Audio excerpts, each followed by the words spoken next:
come with me to pick Ava Darling up from school. It is snowing, as you can see.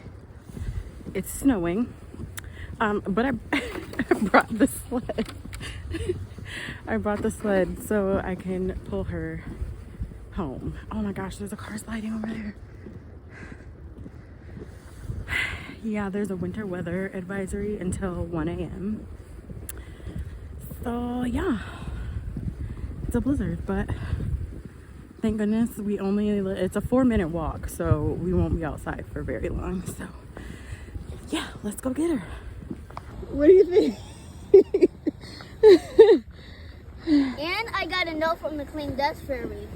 The whole green table got a note and a sticker from the Clean Desk Fairy. All right, so I got Ava.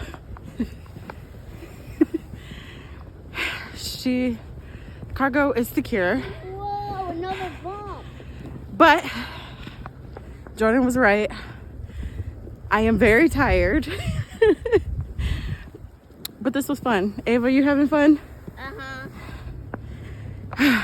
My string broke and I had to retie it on the sled.